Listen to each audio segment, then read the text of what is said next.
Good morning everyone, welcome back to my channel. অনেকদিন পর আজকে ব্লগ শুরু করেছি। তোমরা অনেকেই কমেন্ট করে করে ভরে দিচ্ছ যে দিদি মাম্মাম সারাদিন কি খাওয়া দাওয়া করে, একটা ভিডিওতে সব কিছু শেয়ার করো। তো আজকের সব এই ভিডিওটাতেই শেয়ার করব। তো তোমরা পুরো ভিডিওটা দেখতে থাকো, আশা করছি তোমাদের খুব ভালো লাগবে। বলো গুড মর্নিং মিমিরা। আমি সকাল থেকে ঘুম থেকে উঠে, তুমি কি খেয়েছো? প্রথমে দোদো খেয়ে নিয়েছে। তো ও প্রথম ঘুম থেকে উঠে কিন্তু দোদো খায়, ব্রেস্ট মিল্ক খায়। ও একদম নিউ বর্ন থেকেই কিন্তু ব্রেস্ট মিল্কই খায়।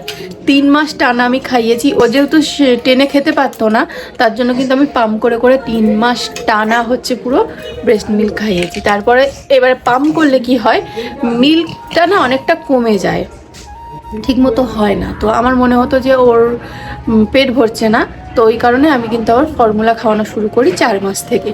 তো শুধু ফর্মুলার ওপর রাখিনি, ব্রেস্ট মিল্কও খাওয়াতাম, সাথে হচ্ছে ফর্মুলাও খেত।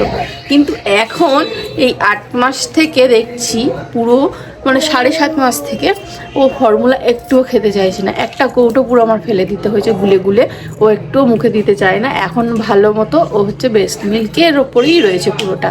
আর সলিড তো শুরু হয়েই গেছে। তো ব্রেকফাস্টে কি ওকে দেবো সেটাই এখন তোমাদের সাথে শেয়ার করব। তো চলো দেখতে থাকো।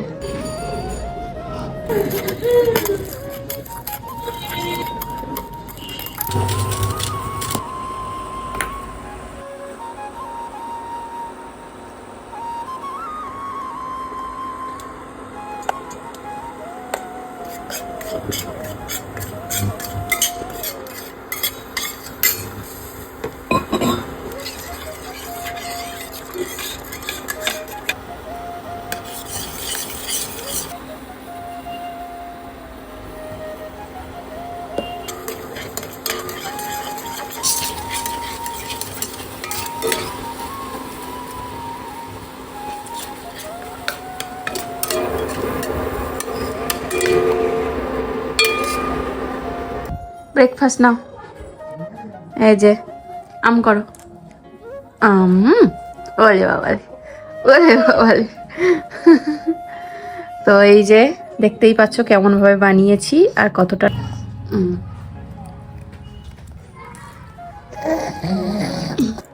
এই যে লালা, কি হচ্ছি? তো মাম্মামের ব্রেকফাস্ট করানো কমপ্লিট। এই যে এইটুকু রেখে দিয়েছে, কারণ ওর দাদাইকে দেখেছে, ওর দাদাই দোকান থেকে চলে এসছে, দেখেছে আর এইটুকু আর খাচ্ছে না। ও যদি না দেখতো তাহলে এইটুকু হয়তো খেয়ে নিত, কিন্তু দেখেছে আর খাচ্ছে না, কারণ ও এবার কোলে করে এবার একটু ঘুরু ঘুরু করবে। তো দাদাই আসলেই ওকে একটু ঘুরতে নিয়ে যায়, তা ওই জন্য আর খাচ্ছে না। তো আমি আর জোরও করিনি, কারণ অনেকটাই খেয়েছে। এই যে এখানে এক কড়া ভর্তি প্রোটিন, পালং শাক। আজকে যেহেতু বছরের শেষ মঙ্গলবার, তো সবাই একবার বলে দাও জয় বজরংবলী। বলো জয় বজরংবলী। পালং শাক 2025টা ঝাঁক করে কেটে গেল সবার, 26টা যেন ভালোভাবে কাটে। মানে আমাদের তো ঝাঁক করে কেটেছে, 26টা যেন ভালো ভালো হয়, সবারও যেন ভালো ভালো কাটে। তো সবাই ভালো হোক, সবাই ভালো থাকুক, এটাই চাই। তো আজকে কি রান্না বান্না হচ্ছে? মঙ্গলবার স্পেশাল কিছুই নাই, যে বেগুন ভাজা হবে, সোয়াবিন একটু করবো, যেহেতু গণেশ এসছে, একটু সোয়াবিনের তরকারি করবো। তো আমার মামা শ্বশুরের ছেলে আসলে, মানে ছোট আমার দেওর হয়, আসলেই মা সোয়াবিন করে। ও সোয়াবিন খেতে খুব ভালোবাসে। আর এমনি মঙ্গলবার নিরামিষে একটু সোয়াবিন টোয়াবিন এইসবই চচ্চড়ি টচ্চড়ি করেই হয়ে যায়। আর মাঝে মাঝে তো খিচুড়ি হয়। তো যাই হোক, আজকে সোয়াবিন হবে, আমারও বেশ সোয়াবিন ভালো লাগে খেতে। এরপর মামামের দুপুরের লাঞ্চের মেনু মা করে। দুপুরে সারাদিন আমি 3-4 বার খাওয়াই মামামকে সলিড, সকাল থেকে সন্ধে রাত ওটা আমি করি। দুপুরের লাঞ্চটা মা করে মামামের। ওই যে খিচুড়ি যেটা হয়, ওটা কি দেবে আজকে? আজকে ওই তো বিট গাজর এইটুকু করে পরিমাণ। মামামকে 3 রকম কি 3 রকমের বেশি সবজি দেওয়া হয় না, তাই তো? গাজর দেবো আর একটু, গাজরটা একটুখানি হয়েছে। হ্যাঁ, এর মধ্যে রয়েছে বিট গাজর লাউ, এটা আমাদের গাছের লাউ, ঠিক আছে। তো 3 রকমের বেশি কিন্তু সবজি দিই না। এক গাদা বেশি সবজি দিলে তো ওর তখন হজম করতে অসুবিধা হবে, গ্যাস হবে, অনেক রকম সমস্যা হবে। ওর বয়স বাড়ার সাথে সাথে আস্তে আস্তে সবজিও বাড়াবো, অসুবিধা নেই। কালকে পালং শাক দিয়েছি বলে আজকে আর পালং শাক দিইনি। ও কালকে পালং শাক দিয়েছে, ওই জন্য আজকে আর দেয়নি। রোজ এক রকমের শাক দেয় মা, যে কোনো এক রকমের শাক রোজ দেয়। কোনোদিন মেথি শাক নয়, কোনোদিন পালং শাক নয়, কোনোদিন ওই লাউ পাতা দেয়, লাউ শাক দেওয়া হয়। তো আজকে আর শাকটা দেয়নি। তো যাই হোক, দুপুরে লাঞ্চটা হোক, তখন তোমাদের সাথে শেয়ার করব যে মামামকে কীভাবে ওর লাঞ্চটা রেডি করি। এখন আমি আমার ঘরটা গুছাবো। এই যে সকালবেলা ঘুম থেকে উঠেই আমি ওই ঘরে চলে যাই, এই ঘরে একদমই আসা হয় না। একেবারে মামাকে ব্রেকফাস্ট করিয়ে টরিয়ে নিয়ে ওর দাদাই যখন একটু বাইরের দিকে ঘুরতে নিয়ে বেরোয়, তখন আমি এসে ঘরটা গুছাই, বাসি ঘরটা। এমনি তো সকালবেলা কাকিমা মুছে টুছে দিয়ে যায়, এবার আমি বিছানাটা বাসি বিছানা তুলবো, ঘরটা গুছাবো।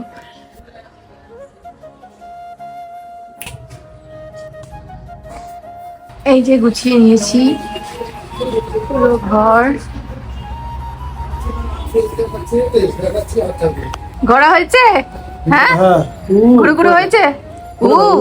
এবার ঘুমাবে, তারপর আবার স্নান দান হবে।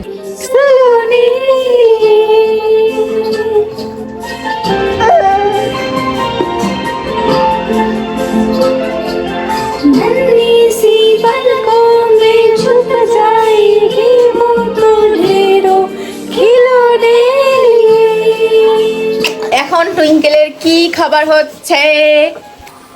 এই দেখো, সব খাবার গ্রেট করা হয়ে গেছে, সবজিগুলো এই যে চলে গেল। লাউ, গাজর, বিট, লাউ, গাজর আর ডালিয়ার খিচুড়ি হবে আজকে। হ্যাঁ, ডালিয়ার মুগ ডাল একটু দিয়েছি আর ডাল। আজকে টুইঙ্কেল ডালিয়ার খিচুড়ি খাবে।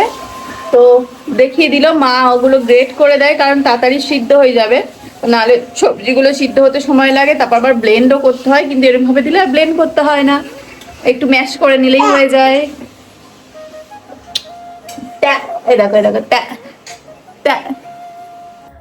তো এবার যেহেতু স্নান করাবো, তার জন্য অয়েল ম্যাসাজ করছি। এই যে হিমালয়ের বডি অয়েল ম্যাসাজ তেলটা দিয়ে করছি। আর অন্য অন্য সময় ওই ভার্জিন কোকোনাট অয়েলও ইউজ করি, আজকে এটাই ইউজ করছি। এখন মালিশ হবে, তারপর কিছুক্ষণ রেস্টে রাখবো, তারপর আবার স্নান করাবো। শীত, গ্রীষ্ম, বর্ষা আমি কিন্তু রোজই ওকে তেল মাখাই, মানে ম্যাসাজটা দিই। আবার স্নান করানোর পর আবার ক্রিম ম্যাসাজ হয়। চলো ভালো করে ম্যাসাজটা করে দিয়ে তারপর আসছি।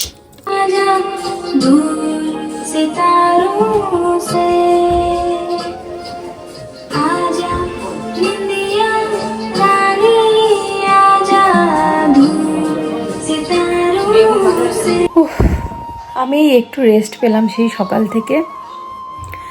মাম্মামকে স্নান করাতেই, মানে স্নান করিয়ে ওঠানোর পর ও এত কান্না শুরু করে, কান্না ঠিক না, ঘ্যান ঘ্যান শুরু করে ঘুমানোর জন্যে। তো স্নান করানোর পর যতই লেট হয়ে যাক, যাই হয়ে যাক, ওকে ঘুম পাড়াতেই হয়। ও সেটা বেশিক্ষণের জন্য না, ওই 5-10 মিনিটের জন্য ঘুমায়। ঘুম থেকে উঠলে তারপর আমার ওকে লাঞ্চ করাতে হয়, না হলে ও হচ্ছে ওই ঘুমটা না ঘুমালে সারাক্ষণ ঘ্যান ঘ্যান করেই যাবে, আর খাবেও না ঠিক মতো। সকালে আজকে যেহেতু একটু তাড়াতাড়ি উঠেছে, ওই জন্য সব কিছু তাড়াতাড়ি হচ্ছে। যেই দিন লেট করে, মানে 11টা বাজে ঘুম থেকে বা 10:30 বাজে, সেই দিন যেহেতু প্রত্যেকটা খাবারের মাঝখানে 2-3 ঘন্টা গ্যাপ দিতে হয়, কারণ ওই খাবারটা তো ওকে ডাইজেস্ট করতে সময় দিতে হবে।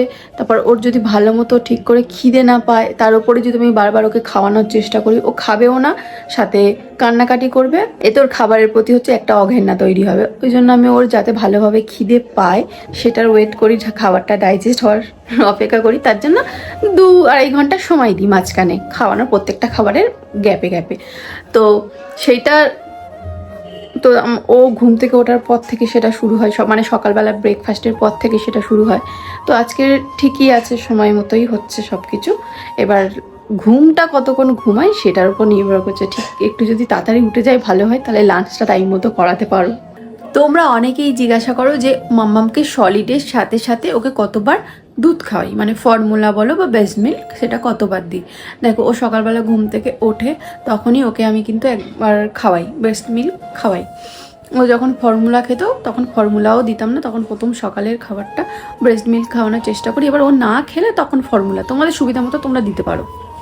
তারপর ব্রেকফাস্ট হয়, ব্রেকফাস্ট করার পরে যখন স্নান করে, স্নান করার ওই ঘুমের টাইমটা যখন ঘুম পায় তখনও কিন্তু দোদো খায়। তো ওই দোদোকে ঘুমালো, ঘুম থেকে উঠে লাঞ্চ করলো, তারপর আবার যখন লাঞ্চ টাঞ্চ করার পরে দুপুরবেলা তো ঘুমায় না, একটু বিকেল বিকেল টাইমটায় ঘুমায়, তো সেই টাইমটা আবার একটু খায়। আবার সন্ধেবেলার টিফিন হয়, আবার মাঝখানে সন্ধ্যের টিফিনের কিছুক্ষণ পর তখন আবার একটু দোদো খায়, তখন আবার একটু ঘুমায়, সেই সময় দোদো খেয়ে ঘুমায়। মানে মেনলি ও ঘুমের টাইমগুলোতে ওকে দোদো দিতে হয়ই হয়। তারপর আবার ডিনার করে, ডিনার করার পর এবার রাতে ঘুমানোর সময় তো দোদো দিতেই হয়, নাহলে ঘুমাবে না। তো ক্লিয়ার করতে পারলাম আশা করছি। এই যে ছ্যাঁচা পোড়া ঘুম হয়ে গেছে, বললাম না 5 থেকে 10 মিনিট হয়ে গেছে, 10 মিনিট না হোক 15 মিনিট ঘুমিয়েছে, উঠে গেছে। এবার লাঞ্চ হবে, ওর পাপাও চলে এসছে। মা এবার লাঞ্চ হবে তো? বাবা আমি পালাই পালাই পালাই। এই যে টুইঙ্কেলের ডালিয়ার খিচুড়ি, একদম শুকনো শুকনো। আগে যেহেতু যখন ও ছোট ছিল আর একটু মানে মানে ঝোল ঝোল রাখা হতো, এখন যেহেতু ও হচ্ছে একটু গোটা গোটা রাখি, তাই জন্য একটু শুকনো শুকনো করি। কারণ আস্তে আস্তে তো ওকে একটু গোটা গোটা খাওয়ানো শেখাতে হবে, পুরোপুরি পিউরি বা লিকুইড টাইপের তো আর খাওয়ানো যাবে না, তাহলে ও মানে চেবানো শিখবে না। সময়ের সাথে সাথে সবাই সব কিছু শিখে যায়। মানুষ কেন জানি না বলে যে এইটা পিউরি দিও না, এই দিও না, শিখবে না। এমন কোনো বাচ্চা আছে কি যে সময়ের সাথে সাথে খাওয়া খেতে শেখেনি বা টেস্ট বোঝে না? সবাই সময়ের সাথে সাথে সব কিছু শেখে, কেউ একটু আগে কেউ একটু পরে। এটা নিয়ে এত মাথা ঘামানোর কিছু নেই, যার যেটা মনে হবে, যেমন সুবিধা মনে হবে তেমনভাবেই খাওয়াবে। এই যে খাবারটা ম্যাশ করে নিয়েছি, যেহেতু একটু বেশি করে সিদ্ধ করা তাই ম্যাশ করতে অসুবিধা হয়নি। আর দেখো গোটা গোটা রয়েছে। আর গরম জলের ওপর বসিয়ে দিয়েছি, কারণ খাবারটা গরম থাকবে, যেহেতু বাটার দেবো, না হলে দলা দলা পাকিয়ে যায় বাটারে। এখন যেহেতু ঠান্ডা পড়ে গেছে তো ওর জন্যে গরম জলে বসিয়ে নিয়েছি। এবার বাটার দেবো, তোমরা চাইলে ঘিও দিতে পারো।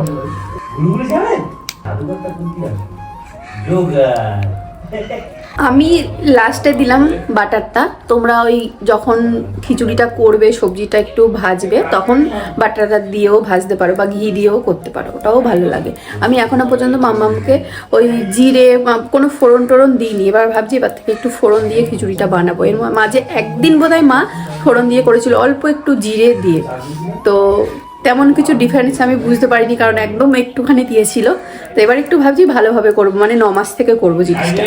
এই যে চলে এসছে মামাম খেতে, লাঞ্চ হবে। লাঞ্চ মামা লাঞ্চ করবো তো আমরা, এই তো খেয়ে নাও টাক ডুমা ডুম লাঞ্চ করবো আমরা। আজকে নতুন খাবার ডালিয়া। ডালিয়া খাচ্ছে? হ্যাঁ, ডালিয়ার খিচুড়ি। বাহ, আজকে চাল নেই তাই তোর মধ্যে? না, কেমন লাগছে মা? একদম ভালো না, একদম ভালো না, একদম টেস্ট নাই, কিচ্ছু নাই। নিজেরা ভালো ভালো খাবে আর আমাকে পচা পচা খাবার খাওয়াবে। হেলদি খাবার সবসময় পচাই খেতে হয় মা, বড়দেরও হেলদি খাবার পচাই খেতে। আমরা তো খাই না, আমরা তো আনহেলদি খাই, আমরা পচা। তাই তুমি তো গুড গার্ল, খেয়ে না।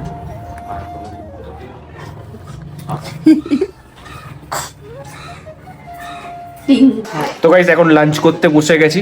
তো লাঞ্চে কি কি আছে দেখি, দেখো চলো। এই আছে বেগুন ভাজা, এটা কি? পালং শাক, পালং শাক, আচ্ছা। সোয়াবিন, আচ্ছা। ডাল, আর এখানে হচ্ছে পাঁপড় ভাজা। বাহ, আজ মঙ্গলবার, একদম ভেজ খাবার। আর আমাদের বাড়িতে কেউ আসলে সেটা মঙ্গলবারই পড়ে, আছে মঙ্গলবার করেই আসে সবাই। তো এই জন্য আজকে এসে ভেজ খাচ্ছে বেচারা। চলো খাক, ওটাই বেস্ট খাবার একদম, কিন্তু খেতে ভালো লাগে না। তুমি খাবে? উড়ে উড়ে যাবে, উড়ে উড়ে, তুমি কি খাবে? উড়ে উড়ে যায়, এই দেখো উড়ে উড়ে যাচ্ছে, উড়ে উড়ে যাচ্ছে। তো আমাদের দুজনার লাঞ্চ কমপ্লিট। মামামের তো অনেকক্ষণ আগে খাওয়া হয়ে গেছিল, এখন আমি খেয়ে উঠলাম। এবার ঘুমাবে, বলো মা। এটা কি পড়েছো তুমি? বলো আজকে তো মঙ্গলবার, বজরংবলীর দিন, তাই টিকা লাগিয়েছে। হ্যাঁ বলে দিয়েছ। আউ, এবার ঘুমু ঘুমু হবে।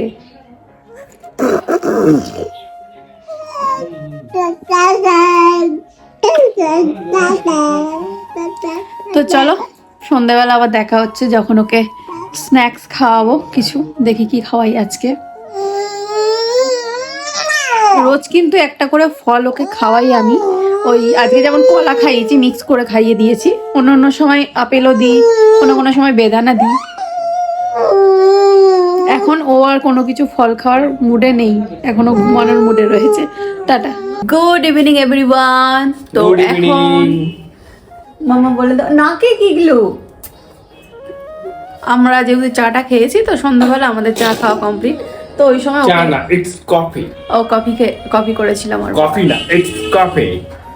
বলো বাড়ির হাতের কাফে। তো যাই হোক, ওই সময় ওকে একটুখানি এক হাফ বিস্কুট দিয়েছি, সেটাই এখনো চলছে ওর। তো যাই হোক, এখন ওর হচ্ছে টিফিন বানাবো সন্ধে, তো সেটাই তোমাদের সাথে শেয়ার করব। এই যে অলরেডি ফ্রাই প্যান বসিয়ে দিয়েছি, আজকে সুজি দেবো, অল্প দেবো একদম সুজি। এই যে এবার এটাকে একটু ভেজে নেব।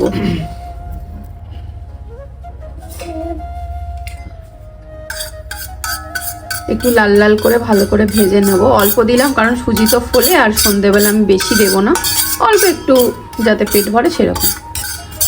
নালে এখন যদি বেশি খেয়ে নেয় সন্ধেবেলা রাতে আর খাবে না, কান্না করবে। এই যে লাল হয়ে আসছে।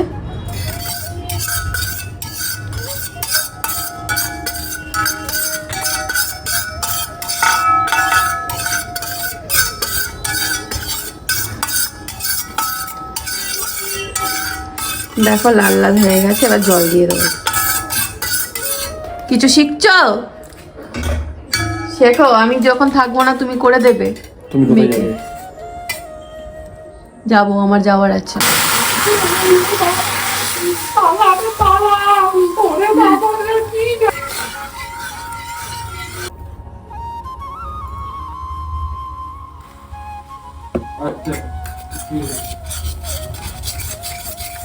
একদম, কিন্তু আমি আজকে আর দিচ্ছি না। তো এই যে রেডি টুইঙ্কেলের সন্ধ্যের নাস্তা। এটার মধ্যে তোমরা চাইলে ফর্মুলা মিল্ক মেশাতে পারো বা খেজুরও ম্যাশ করে দিতে পারো, খেতে আরো টেস্টি হবে আর হেলদিও হবে। কিন্তু আমি আর দিলাম না, কারণ দুটোই কোনোটাই আর নেই আমার বাড়িতে, সব শেষ হয়ে গেছে, দুটো আনতে হবে। কাঠি কাঠি পে ঘোড়া বাজাও। না, ভিডিও ও ভিডিও করছি বলে বাজাবে না, দেখো। আওয়াজ হবে না। ও এই যে মা মিউজিক দিচ্ছে, দেখো। আর ওকে কিন্তু প্রত্যেকবার খাওয়ানোর পর আমি জল খাওয়াই। আর প্রথম জল কিভাবে শুরু করবে জিজ্ঞাসা করছিল একজন। তো প্রথম যখন খাওয়াবে, যে কোনো সলিড খাওয়ানোর পর 20 ml কি 30 ml করে জল খাওয়াবে। এবার বাচ্চা তো প্রথম খেতে চাইবে না, তখন কি 1-2 চামচ করে খাওয়াতে খাওয়াতে শিখতে শিখতে আস্তে আস্তে জিনিসটা বাড়াবে। ও রিয়াকশন দেয়, ও ক্যামেরা অন করলেই রিয়াকশন দেয়। ও ও তুমি ব্লগ করছো? আরে দাও, দিতে বলতে। মাম্মাম ব্লগ করে। খাওয়ানোর সময় সবাই জোগাড় হয়ে যায়, আর যখন কি এই সন্ধ্যাবেলার টাইমটা হচ্ছে সবাই থাকে, তখন আর ওই টিভি গান টান চালাতে হয় না। সকালে কেউ থাকে না, সকালে কেউ থাকে না, আমার একার উপরেই পরে, ওই জন্য তখন গান চালাতে হয়। বুড়ি বাড়িতে কোনো না কোনো ভাবে খাওয়াতে হবে। তোমরা অনেকে বলে এখন থেকে বাচ্চার গানের টিভি নেশা করছো, কিছু করার নেই। যাদের কিছু করার থাকে না তারা এগুলো করে, যখন করার থাকে তখন আর করি না। তাও ওরকম ভাবেও গান চালানো হয় না। ওরকম ভাবে দেখো না, শোনেও না, ওরা অত ইন্টারেস্ট থাকে। ওরা তো ইন্টারেস্টও নেই। ওর চেনা চেনা গানগুলো একটু জাস্ট শোনে, হাসে, খায়। যেমনি একটা জিনিস দেখবে, দেখো দেখো কালু মাদারি আয়া, কালু মাদারি আয়া, কালু মাদারি আয়া, কালা আপনা ভালু লায়া, কালা আপনা ভালু লায়া, বিদ্যা আই, রাজু আয়া, পূজা আই, হর্ষ আয়া, ভিড় লাগি ভিড় লাগি, ডম ডম ডম ডম রুবাজা, আমাদেরও মুখস্থ হয়ে গেছে। কালু কা ভালু নাচা। আর কি গান আছে মা? The wheels on the bus go round and round, round and round, round and round. কি হচ্ছে এখানে? এখানে আমাদের নাস্তা হচ্ছে, নাস্তা না, আমাদের টিফিন হচ্ছে, সন্ধ্যের টিফিন। স্ন্যাক্সে আছে আজকে ভেজ পাস্তা। এই যে হরিয়ালি সবজি, এরকম ভারী ভারী সবজি আমার দেখতে খুব ভালো লাগে। ইয়েস। আর এই যে পাস্তা সিদ্ধ করে নিয়েছি, এখন হবে টিফিন, যেটা হচ্ছে 8টার সময়। 8টার বেশি হয়ে গেছে, একটা দিতে হবে। তো আমার এটাই হয়তো ডিনার হয়ে যেতে পারে, কারণ মাম্মামকে খাইয়ে এবারে ও খেতে খেতেই কান্না করছে, মানে ও খাবে না, ও দুধও খাবে। তো যাই হোক, ওই বাচ্চা যেটা বায়না করবে সেটাই করতে হবে। ওর উপরে এখন আমি জোর জবরদস্তি তেমন একটা করি না খাওয়া দাওয়া নিয়ে, কারণ এখন থেকেই যদি জোর জবরদস্তি করতে থাকি ওর উপরে, ওর খাবারের প্রতি একটা আলাদাই মানে অঘেন্না চলে আসবে, বলো। ওই জন্য যেটুকু খায় যতটা খাবে ততটাই। একটু খাওয়ানোর চেষ্টা করি, না খেলে ব্যাস রেখে দিই। তো যাই হোক, ওকে দুধ খাইয়ে ঘুমাচ্ছে, তো ঘুমাচ্ছে মানে কোলের মধ্যে শুয়ে আছে, যেই নামিয়ে নিচ্ছে উঠে যাচ্ছে। আর শোয়াইনি, আমরা টিফিন বানাতে এসেছি, নালে ওকে নিয়ে বসে থাকলে আমাদের পেটে গামছা বেঁধে বসে থাকতে হবে। ওই জন্য ভেজ পাস্তা করতে একা একা চলে। আমি বলেছি আমি আর পাচ্ছি না, ওকে ধরো, আমি ঘরে যা আছে আমি বানিয়ে খাবো। এই যে আমার ভেজ পাস্তা রেডি, এবার হবে খাওয়া। দেখতে বেশ ভালো লাগে না শীতের সময় অনেক রকমের সবজি দিয়ে রান্না করলে? এই চলে গেল ভেজ পাস্তা। ভেজ পাস্তা ইনি বসেছেন খাবে বলে, কিন্তু ওনাকে উনি আশা করেছে যে খাবে বলে। नई जानकारी दी और उनकी इस नई टेस्टिमनी को एक्सेप्ट करती हूं। Your Honor, মুখটা দেখো, মুখটা দেখো, মানে ক্যামেরা অন করলে ভালো রিয়াকশন দিতে শিখে গেছে এখন থেকে। এই যে খাচ্ছি ভেজ পাস্তা, দারুণ লাগছে আমার। তুমি খাও দেখি, খেয়ে বলো কেমন হয়েছে। আমার তো দারুণ লাগছে ভেজ। কতবার বললে বলো তো ভেজ পাস্তা খাবে তো? দিচ্ছি দিচ্ছি দিচ্ছি দিচ্ছি। দারুণ খাচ্ছে। ভেজ পাস্তা খুব একটা বানানো হয় না, তাই না? এই দেখো না, খাবে বলে খাচ্ছে। আলু দিলাম কিন্তু পাস্তা দিইনি। খুব ভালো লেগে গেছে। একটু ঝাল লাগলেই দেখবে, ঝাল লাগলে এরকম এরকম হাত নিয়ে করে। না এখন ঝাল দিইনি ওকে কোনোদিন। দেখো না, খাবে বলে কি করছে, তার মানে ও ঝাল পছন্দ করে। তুমি দেখো এটার মধ্যে তো ঝাল দেওয়া। তো এখন ডিনার টাইম, টুইঙ্কেলকে ডিনারে দেবো আজকে দুপুরের মতনই। আজকে ডালিয়া দিচ্ছি, অন্যদিন ভাতও দিই, আজকে ডালিয়া হচ্ছে যখন ডালিয়াই সবজি রয়েছে, আর শুধু সয়াবিনটা অ্যাড করেছি। এই যে খাবারটা বাটার দিয়ে দিয়েছি, এবার মাম্মাম খাবে। তোমরা অনেকেই কমেন্ট করতে যে দিদি টুইঙ্কেলকে সকাল থেকে রাত পর্যন্ত কি কি খাওয়াও, একটা ভিডিওতে দেখিও। তো আজকে সকাল থেকে রাত পর্যন্ত কি কি খাইয়েছি তোমাদের সাথে শেয়ার করেছি। তোমাদের কেমন লেগেছে অবশ্যই কমেন্ট করে জানিও। আমি কিন্তু ওকে ব্রেকফাস্ট আর টিফিনে কিন্তু একই খাবার খাওয়াই না, আলাদা আলাদা খাওয়াই, কিন্তু লাঞ্চ আর ডিনারটা প্রায় একই থাকে, মানে ওই খিচুড়িই থাকে। সেটা চালেরও হতে পারে বা ডালিয়ারও হতে পারে, যেমন আজকে খাইয়েছি। তো তোমাদের কেমন লাগলো অবশ্যই কমেন্ট করে জানিও। আরও যদি তোমাদের কিছু জানার থাকে সেটাও কমেন্ট করে জানিও। ভিডিওটা ভালো লাগলে একটা লাইক করে দিও। টাটা।